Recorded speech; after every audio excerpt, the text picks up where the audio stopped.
Good afternoon, everyone, and welcome to the talk show of the Statistics and Data Science Master Program here at Leiden University. I'm Garnet. I'm the study advisor of this program and also be the moderator of today's session.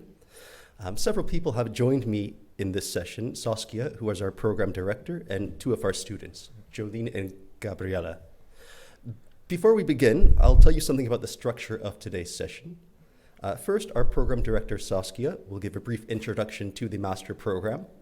Following this, our two students will tell you a bit about their experiences in the program. I'll also ask Saskia some questions about what makes our program special and how it's different from other programs. Note that you can always send any questions that you may have while we're speaking, and we'll answer them afterwards in our Q&A session at the end. You can send in your questions via the event page. Please note that in case you haven't watched it yet, we have a video presentation of our master where Saskia gives a more in-depth presentation of the structure of the program. You can find it online at our master's webpage. All right, so let's start. Saskia, would you like to introduce yourself? Okay, yeah, thank you, Garnet. My name is Saskia Lessessi. I'm a professor of medical statistics working at Leiden University Medical Center, and I'm the program director of this master. Right, thank you very much, Saskia. So we also have two students here today. Would you like to introduce yourselves? Hi everyone, I'm Gabriele, and I'm in the final semester of this master. I come from Italy, and for my bachelor I studied data science and artificial intelligence in Maastricht, so I already did my previous education in the Netherlands. So my name is Jorena, but people mostly call me Jolene. I'm from the Netherlands. My bachelor's was in international relations, also at Leiden, but yeah, definitely very different from the master's. And I'm in my first semesters. All right, thank you, everyone. Now Saskia will give our audience a brief recap of the program.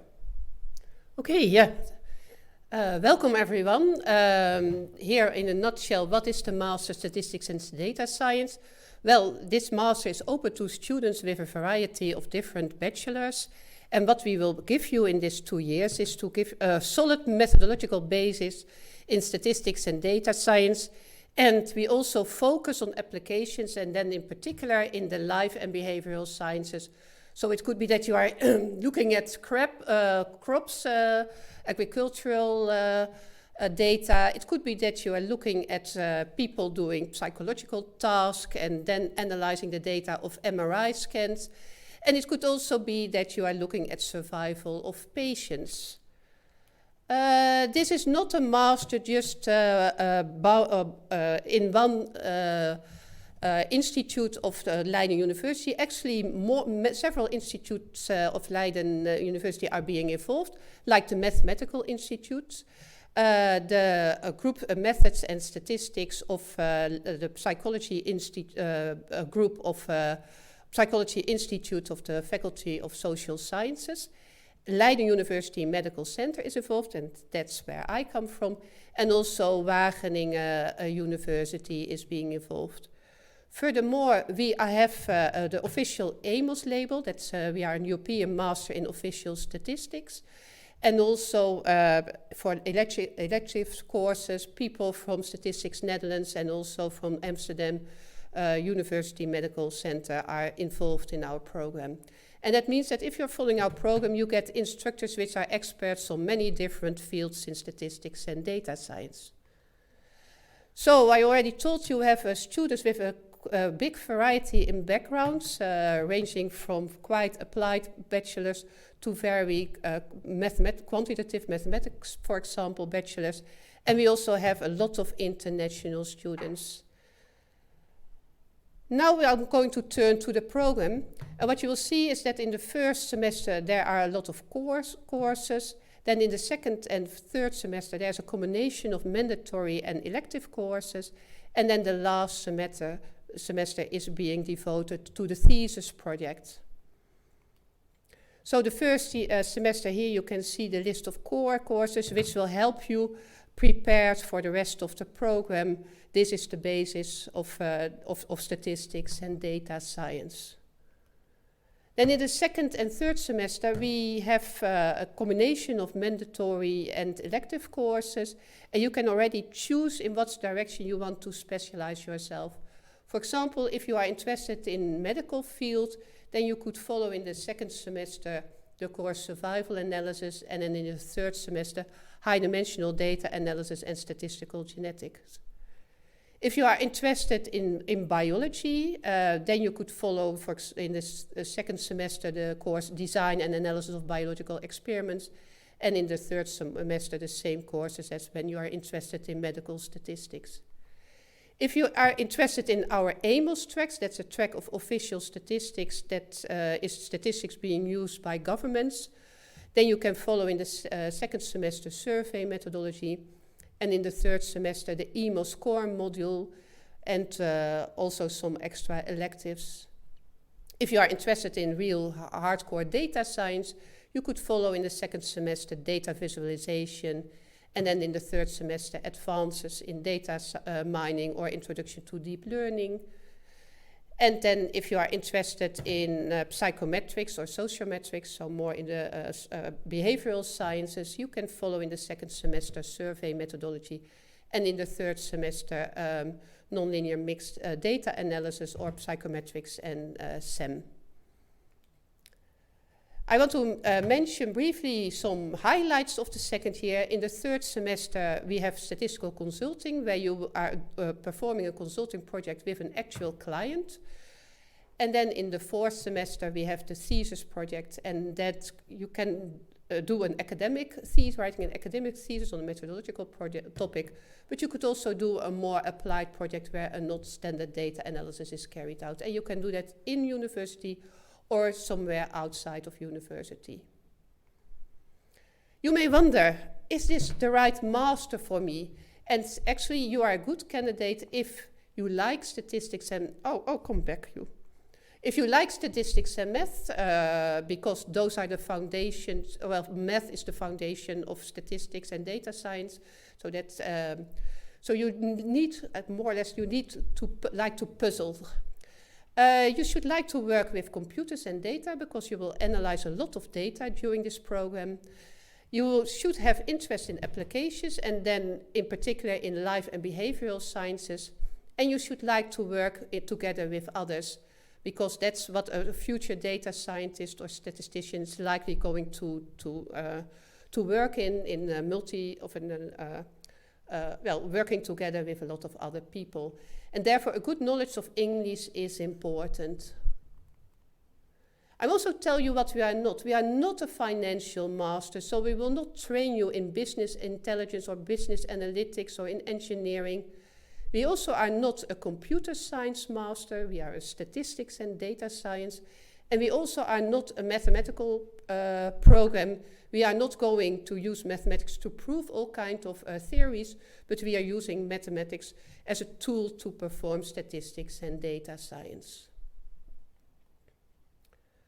I want to stress that starting in September is ideal because I already showed you the program, and you have seen that in the first semester you get all the basics courses, the core courses.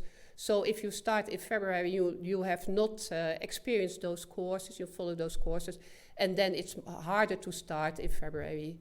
So if it's possible, then we would encourage you to start in September. A little bit about the future. After graduation, then you will have a thorough understanding of statistics and data science methods, so you know also not only to apply it, but you also know the background behind the methods. You have also applied a lot of methods to data, so you will have extensive data analytics skills. You will be able to invent new methods, so you can head on to do a PhD in methodology, for example. And you can also apply new methods and techniques to data. And you will have the ability to apply statistics and data science in many different fields. And that means that there are many job opportunities. You could go on doing a PhD, you could start working in industry, at statistics in the Netherlands, etc., etc. There are many different job opportunities. So the future is bright if you follow our master. If you have more questions, well, ask them in the chat, or if you want to ask questions later, you can talk to our staff, students, alumni, And you can see the general email address of our master. Wonderful. Thank you very much, Saskia, for the recap. For those of you who are just joining, please note that you can send any questions you may have via the live chat, and we'll make sure to answer those questions during the Q&A part of this session. Okay, let's move on to the talk show portion, the interview. Saskia, perhaps you can answer this first. Why should students choose to study statistics and data science here at Leiden University, and what's special about the program here? I think one of the things which is special is that we are having teachers from many different backgrounds, and that makes it quite interesting, and you can then specialize in a lot of different directions, so that's one issue. Another thing is that we also have students of many different backgrounds, and that I think that makes a very enjoyable environment. And I think also the combination of our program with giving you a solid foundation of statistics and data science, but also a lot of practice, a lot of you're applying the methods already to a lot of different data in different problems in different fields. I think those combinations make our program so interesting. Thanks, Saskia. Jolene, why did you choose to study this program at Leiden University? And perhaps you could share something about your motivation to come here to Leiden. So I chose this master's because I knew I wanted to study international law as a master's, which I do. But I really liked the statistics and data science courses that I had in my bachelor's, which was not many, but it still gave me a good idea that I really like this. Besides, it's very useful in almost every field that you want to work in. So that's why I really wanted to choose something with statistics, data science related. And I chose Leiden because I know it's a very diverse university with students of many backgrounds, and that's something I really, really like and appreciate. Yes, on the topic of the diversity of the backgrounds of the students here, Saskia, you mentioned that this program takes in students from a variety of different academic backgrounds. How does it work in practice? We have our entrance criteria, so you have to have followed in your bachelor at least 20 EC of courses of either math or statistics or probability or something methods or something related to it. And then, so there we have people who are then coming from an applied background, and we have people from a more mathematical quantitative background. And then in the first semester, that all comes together. So the people with a more applied background, they will profit a lot from the courses on mathematics and on probability and on statistics. But the people with a very quantitative background, they will learn a lot about applying methods, applying math and applying statistics to real data.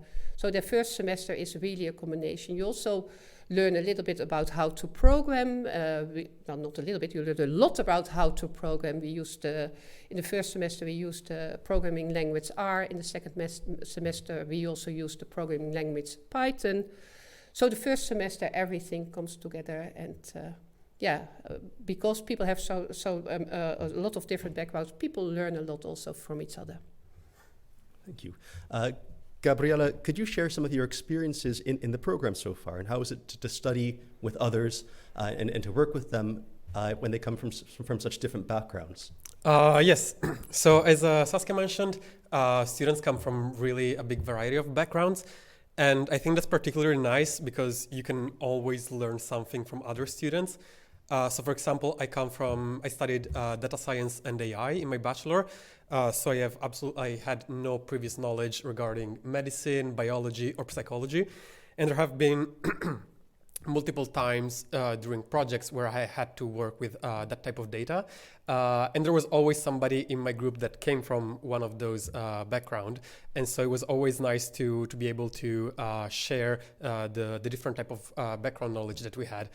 So they had much more knowledge in that field, and they were able to teach me things in that field. And I had more knowledge in the computer science, data science type of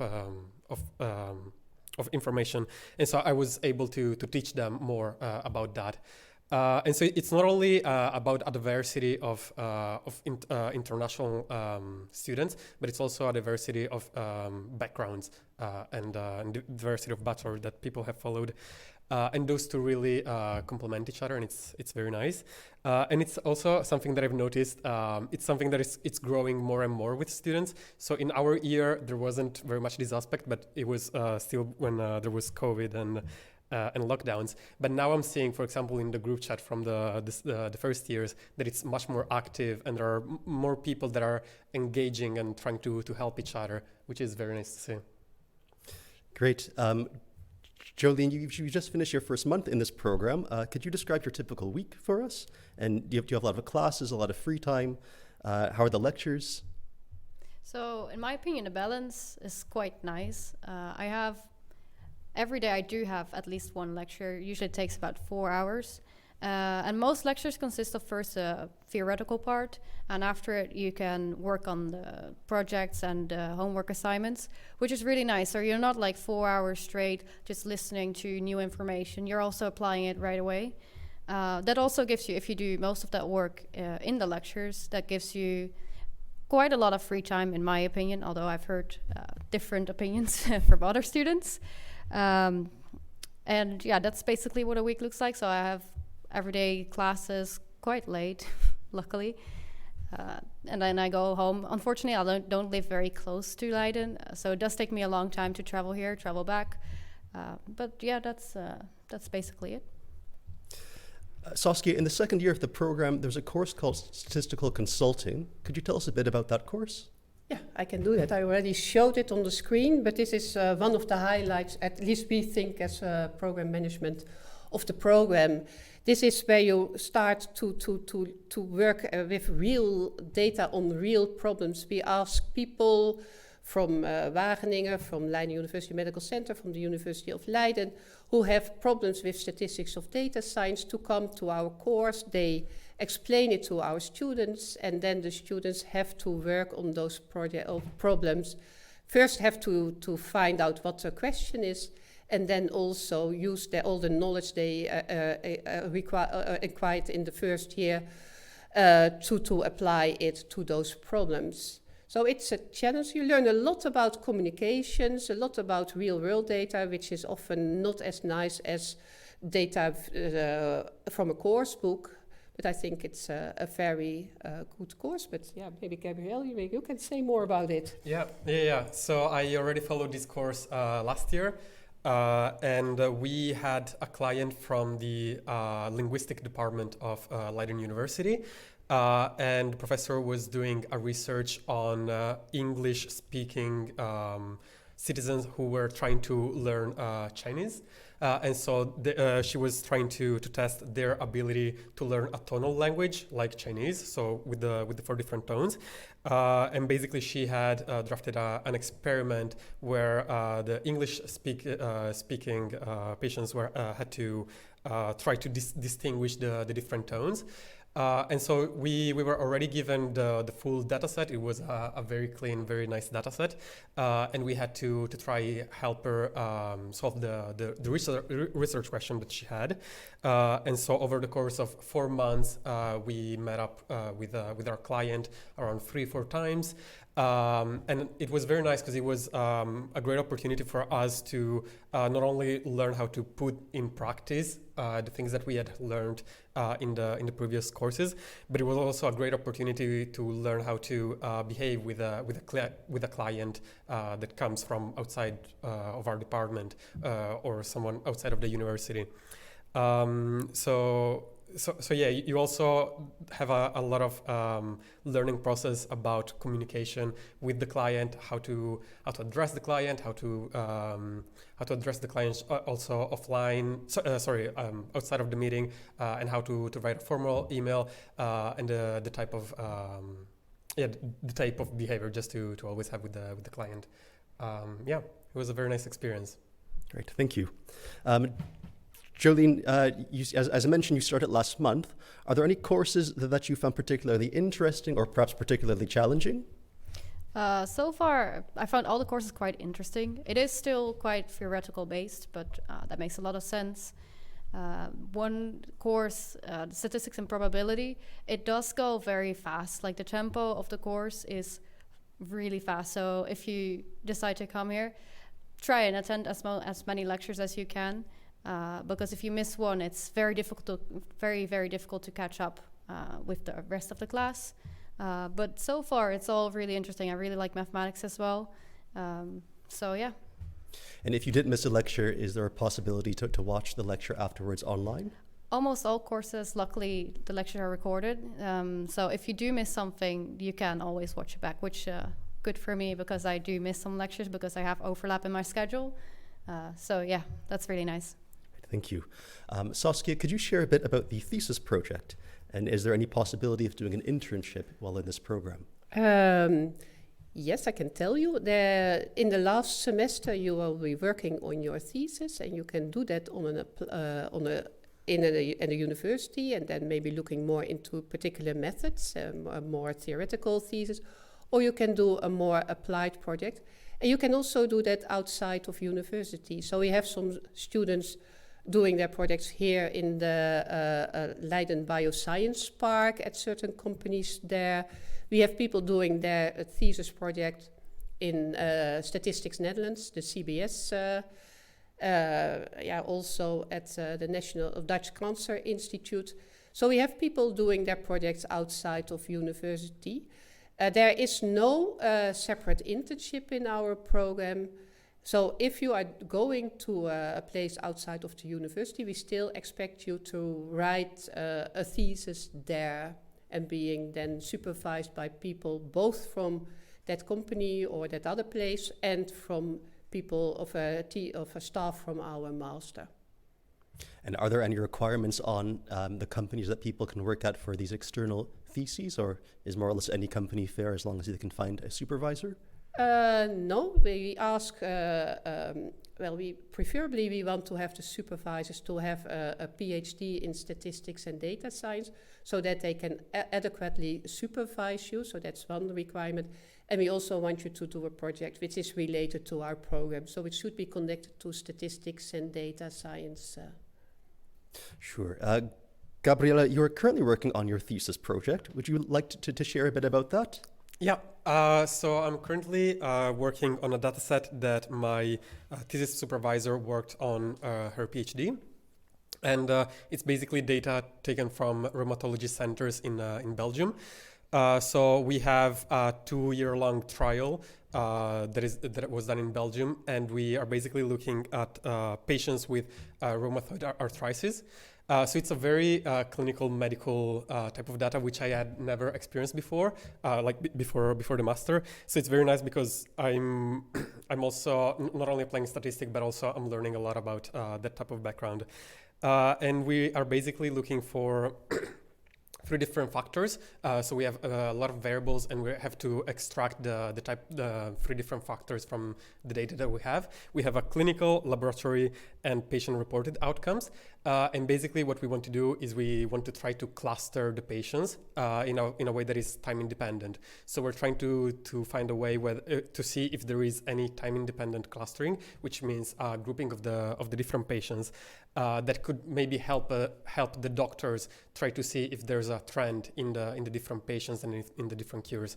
And that way, maybe at the beginning, the doctors would already know if a certain patient belongs to a typical group, then a certain cure would be better for that person rather than another one. That sounds great. And are you making use of all the knowledge in the courses that you took over the course of this master's? Yeah, definitely a lot of knowledge is coming very handy, but there's also a lot of self-studies. So I'm doing a lot of research on new methods. It's definitely like more advanced data analysis than some of the courses that we have, but that is definitely part of the challenge, and I'm learning a lot. Yeah. Great to hear. Jolene, what about you? So what do you hope to do after you've graduated? And what were your goals when you chose this program initially? So it's going to sound very unrelated, but I hope to work in human rights and humanitarian aid after I graduate. For this, though, you often need to monitor and evaluate certain things, for which it definitely requires a lot of data analysis, collection as well, statistics and everything. So that's why I think it really shows how versatile this program is, because it sounds very unrelated, but it's still very, very useful.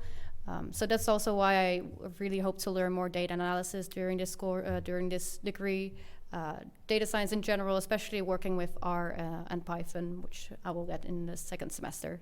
So yeah. Great. Gabriella, I suppose at this point you've seen many of the courses in this program.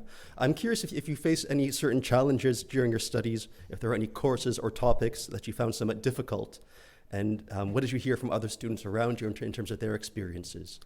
I think some of the students usually struggle, especially if they come from like a more sociology or biology or medicine background.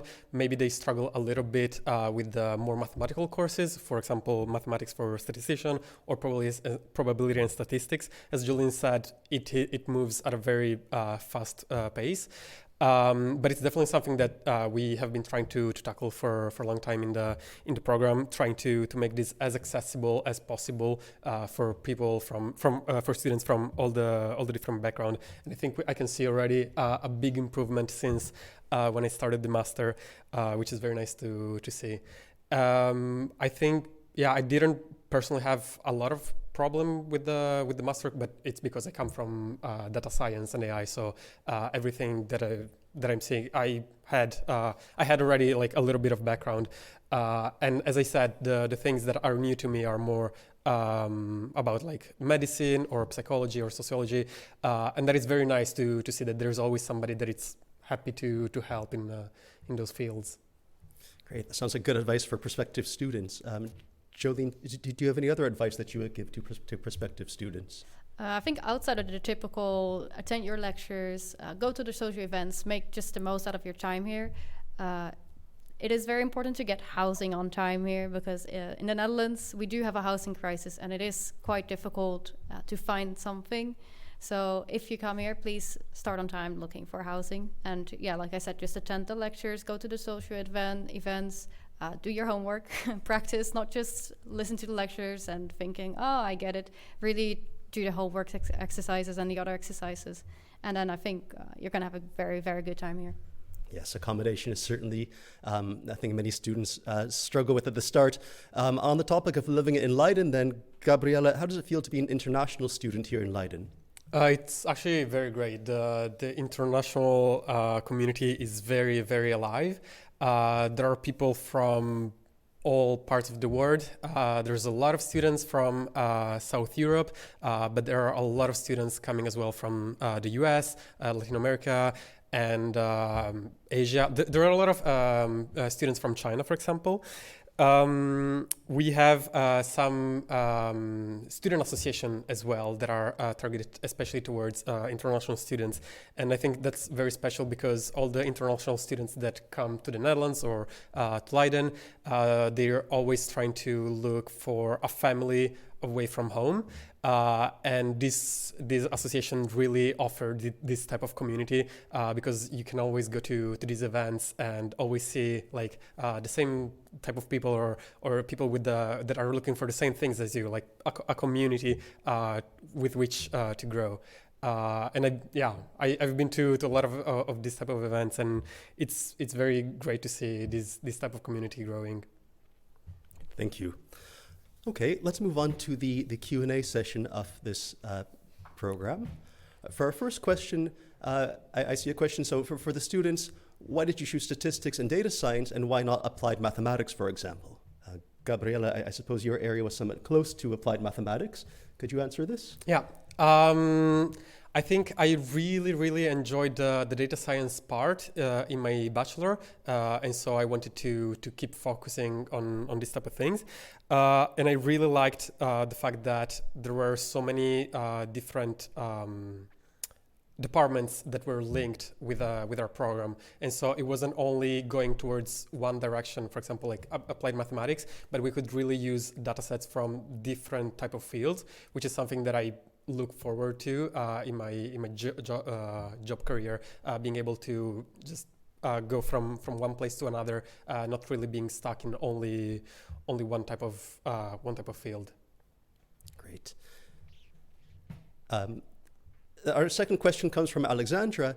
Are the lectures usually recorded, and how intense will some of the courses in the first semester be for somebody with a bachelor's in, for example, psychology from Leiden University?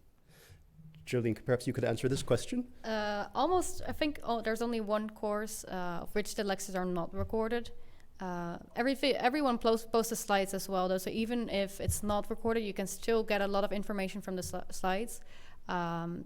But yeah, most of it is recorded. The courses in the first semester are quite intense, mostly in pace. I feel like the actual theory isn't that difficult, coming from someone who's done international relations, so not that much mathematics in my bachelor's. But the pace is just very fast. But if you manage to keep up, go to the lectures, do your homework, it's definitely possible. It's not impossible at all. Great, thank you. Saskia, but perhaps you could also comment on how students from different backgrounds tend to do in this program. So the one concern was somebody coming from psychology from Leiden University. I think there's a lot of diversity also within psychological students. We have psychological students from psychology, psychology, who managed to finish the program within 2 years. And we have students who struggle more and then take, for example, 3 years to finish the master. It depends a little. Maybe you can go back, think about your high school. Did you like mathematics? Were you good in it? I think if you liked it when you were in high school, then you will also like it when you are following this program. Great. We have another question from Sim. How intense is the workload in this program, and how many hours do students spend working towards the masters in an average week? Gabriella, I suppose you've seen many of the courses at this point. Could you comment on this? Yeah, so this is a normal full-time study, which means that usually you spend around 40 hours per week. Obviously, this time really can fluctuate depending on the time of the year. So usually when you get closer and closer to the exam weeks, you might have to spend a little bit more time, but usually the time when you start the courses right away, you don't usually spend so much time studying. I think there's a very good balance between class time and self-study time. I think usually we spend between 20 and 24 hours a week in class, and the rest 16 to 20 hours, it's for self-study. Thank you. Another question from Mehmet. Is it possible to do an exchange semester during this master's? If yes, during which semester can students make an exchange semester? And where are the partner universities of Leiden University located? Saskia, perhaps you could comment on this. Yeah, I think if you want to go abroad, I would suggest you go when you are doing your thesis project. We have now some students in Berlin and also in Edinburgh who are doing their thesis project outside of the Netherlands, and that's quite easy to arrange. So you then need a second supervisor within our program, but then after you found someone, then everything is more or less arranged. There are some partner universities of Leiden University, but actually we haven't made any formal arrangements to go on an exchange semester during the program. I know that there are some students who did it in the past, but that's quite seldom. And then the third semester, where there are only few mandatory courses, well, that's then more convenient. But it's really, I think, it's a lot of preparation if you would like to do that. Yes, thank you. Another question from Pia. How many people are there participating in this master each year? Jolene, perhaps you could comment on how large your class sizes are. I think most of the time it's about 50 people. That's how many people there are in total in this program.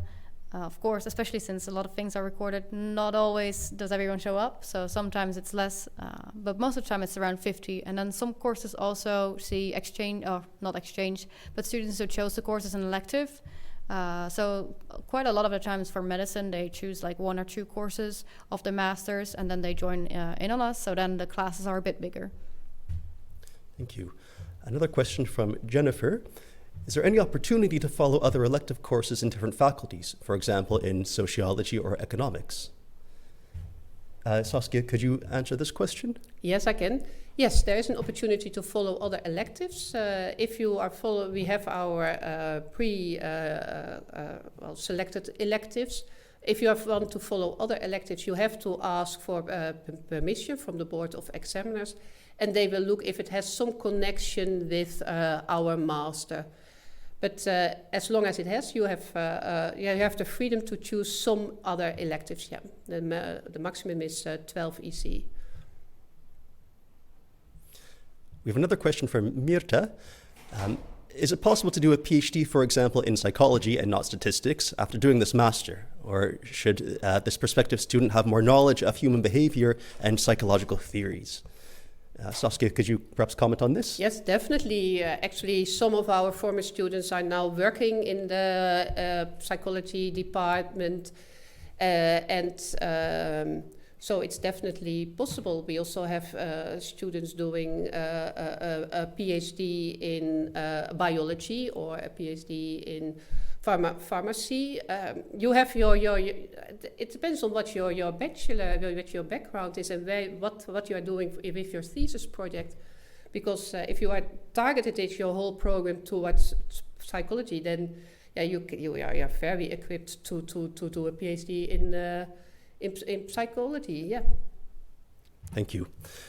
We also have another question from Mehmet. Are courses generally graded based upon one exam at the end, or are there also generally homework assignments or projects throughout the semester which count towards the final grade and midterms, for example? Gabriela, what was your experience with this? Yes, I think the program changed a lot since I started. So it used to be like very exam based, but now there are a lot of assignments and homeworks which make up for the final grade. And I think this is a great way to test the students' ability and knowledge without putting all the stress on one single examination. And also really like that, in my personal experience, I learned a lot more about the topic by implementing the code myself, or by learning through the practice of doing an exercise or an assignment. So definitely there are a lot of courses that have assignments and homework throughout them that allow the students to learn through it. And if you go on our webpage, there's the eProspectus webpage, and anytime you click on one of the courses, it tells you the type of assessment for that specific course. So you can see if it's exam-only course or whether there are assignments and midterms. Thank you. We have another question from Rachel, and she asks, would you recommend trying to find housing in Leiden as opposed to, for example, Amsterdam? And which is more difficult? Jolene, perhaps you could comment on your experiences with the housing market? So I did have quite a lot of difficulties finding a place to live. I also looked in Amsterdam actually, and Leiden as well. It's definitely more difficult to get something in Amsterdam. Not only that, it's also a lot more expensive in Amsterdam. So I would definitely choose for Leiden. You can always go by train to Amsterdam. The trains run basically the whole night. So that shouldn't be that big of an issue if you really like Amsterdam. But yeah, Leiden is a lot easier than that. But even in Leiden, there are sometimes rooms with shared facilities that go for above like €1,000 a month. So just start on time and you should be fine.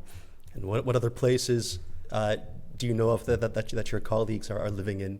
Or would you always recommend starting in Leiden and only then afterwards looking at more further away? So I actually will not be living in Leiden because I also have to go to another university. The Hague is definitely a nice place as well. I think Leiden is actually the easiest place to get something around here though, because you are in the middle of the Randstad, so the biggest cities are all around Leiden. Compared to those, I think Leiden might be the easiest, but definitely if you cannot find something, you can always try in The Hague or Amsterdam or anywhere else. If you can find something there, then good, but probably Leiden is probably the easiest, yeah. There are also a lot of small villages around Leiden that I know a lot of my friends live in. And those, it definitely takes a little bit more time to come into Leiden, but usually there is availability in those villages as well. Yeah. Indeed, and there's constantly new houses being built. So hopefully the ease of finding a place will be a bit better in the future. We have another question from Marie-Lise. Regarding the statistics courses, is there a specific level, for example, the 300 level, that the 20 ECTS have to be in? Or will the level 200 statistics courses from Leiden University suffice? Saskia, could you comment on this question? Yes, I can comment on it. Yes, also 200 statistics courses from Leiden University will count. Yep. Another question from Anka. How do you check the level of mathematics from high school if you have a degree from a different country? For example, how do they know that that's the same as a wiskunde debate course from here in the Netherlands? Saskia, could you answer this question? Ooh, that's. I think that we may have some list of things which are in Mathematics B. Actually, what we are doing now is we started that last summer, that we have an introduction course on math for those students who had some mathematics on their high school, but which had become quite rusty during their bachelor's. So this was a 5-week course, 1 day a week, where actually all the things you need to know from the mathematics from your high school are being practiced and rehearsed. So it's a kind of recap of what in mathematics. Yeah. Sure. And a related question for you, Saskia, from prospective student Pia, how difficult is it to get into this program, and are there many applicants each year? Actually, we don't have any. If you follow, if you are sufficient with the requirements, then you are eligible, and then we admit you to the program. So you can look at our requirements, and then and if you are fulfilling those requirements, then you are then you come into our program. Yes, thank you.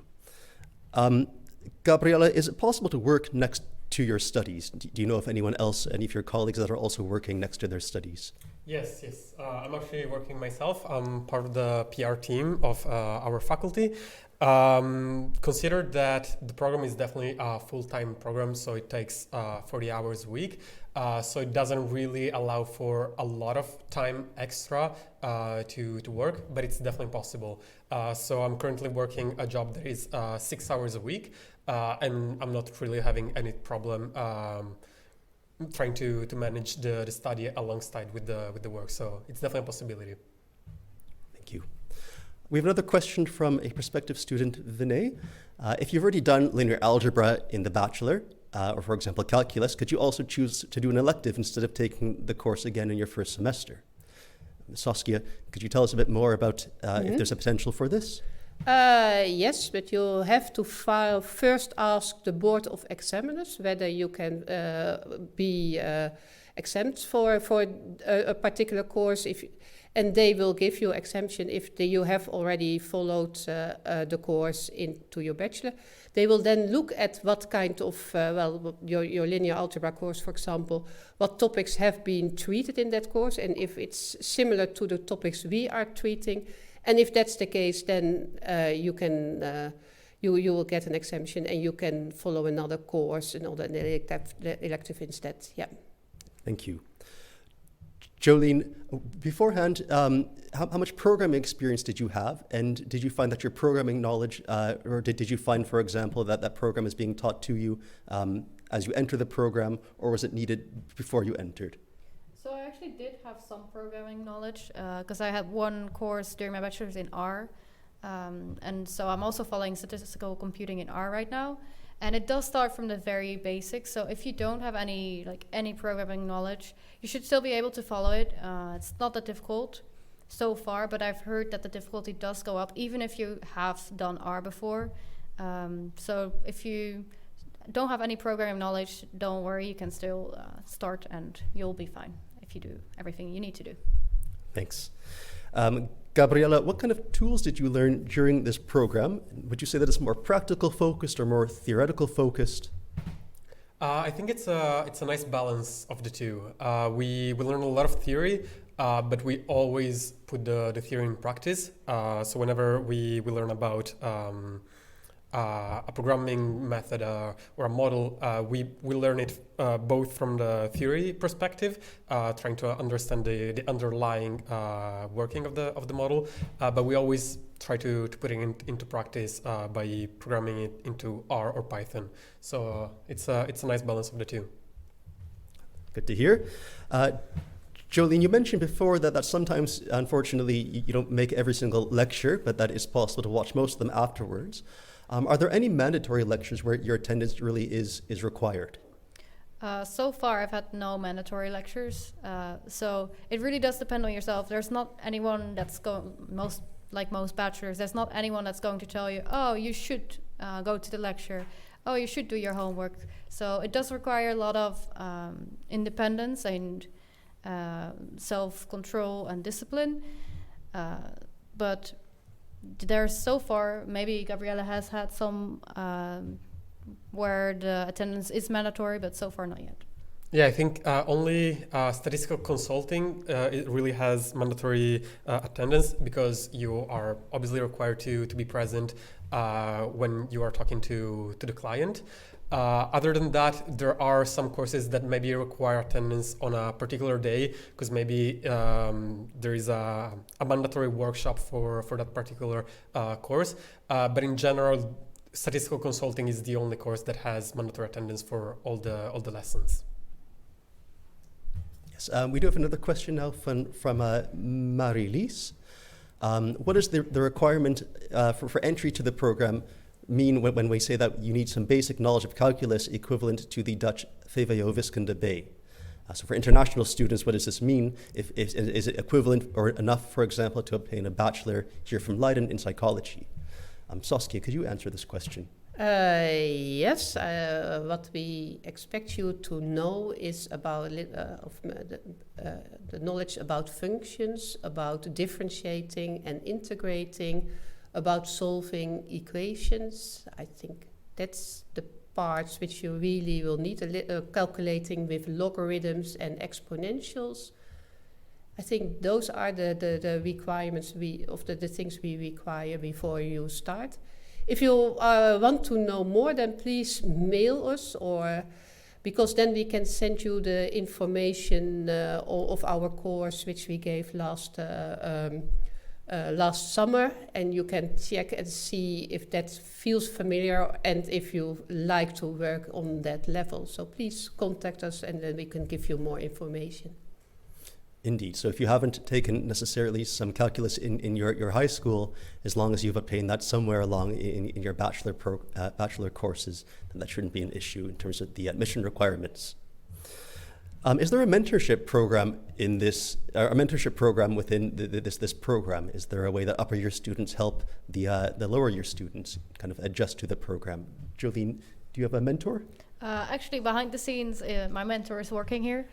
She's a second year student, so we have a small group with her as our mentor. So we meet quite regularly and then just talk about our experiences. You can always ask them for help as well. Besides that, we do have a study advisor. So you do get a lot of help if you need it, or just guidance, or if you want to talk with someone. There's always someone there, either your second year mentor or your study advisor should be able to help you. And what about support amongst the students? Is there a lot of collaboration amongst the students if there's a particularly challenging assignment? Do you find that there's a close community here amongst the students? Yeah, definitely. Everyone's very willing to help. And like Gabriella said, a lot of people come from different backgrounds, so you can support each other in whatever you're not that good at. So he can support people who are not that good with mathematics and the programming stuff, but people from psychology or medicine or whatever, they can help people who studied mathematics with the things that they're not very good at. So together, you can always work something out. And I do feel like it's a very close-knit community. You're all on the same campus. All the buildings are very close to each other. So you see each other regularly, and there's a lot of events organized as well. So it's pretty easy to meet people. Even during lectures, everyone's always willing to help and make friends. Nice to hear. Gabriella, do you agree with this view that there's a nice community within the students that help themselves and are willing to support one another? Yeah. As I said, I'm in the two different group chats, and I can really see the difference in the first year. It's much more common for students to help each other, and anytime that somebody doesn't understand anything, there's really no stigma about not understanding something, and students are always open to ask, but also to answer questions on the group chats. Thank you. And another question from Jennifer, one of our prospective students. Is it possible to take to obtain a minor in other faculties or to take an extra semester to do so? Saskia, could you answer this? Well, actually, minors are often followed while people following their bachelor.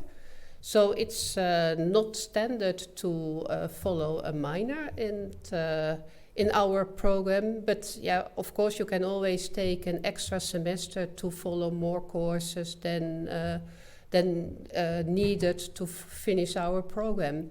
But for our program, the maximum of 12 EC can be followed outside of our program. So if you want to do a minor of a complete semester, yeah, then it's more than our program. But of course, yeah, it's like Jolene, who is following two studies at the same time. It's always possible to do more than what is mandatory. Yes.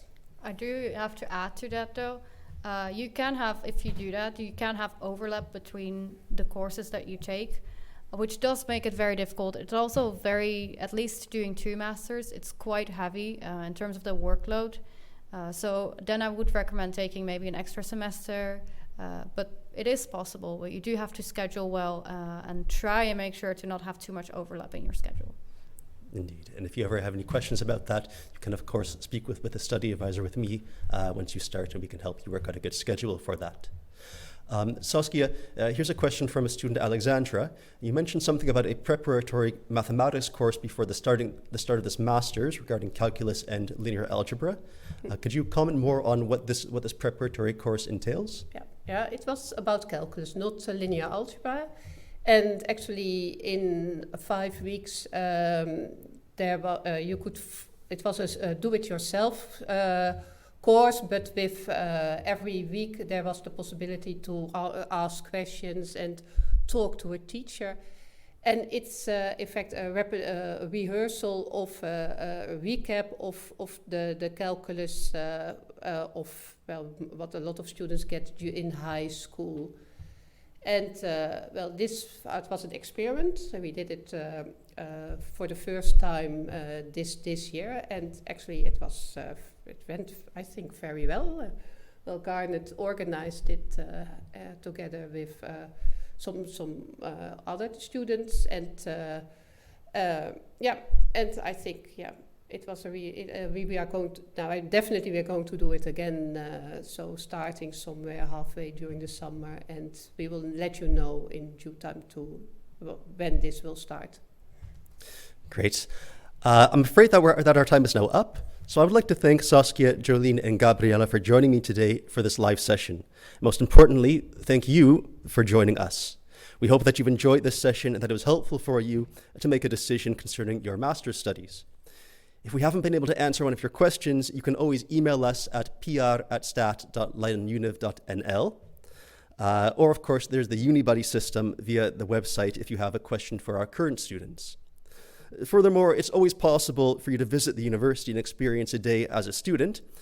You then be accompanied by one of our students to different lectures so that you get a first-hand experience of what it looks like here. If you're interested in this, please send an email to pr@stat.leidenuniv.nl. I wish you a wonderful day and hope to see you soon at Leiden University.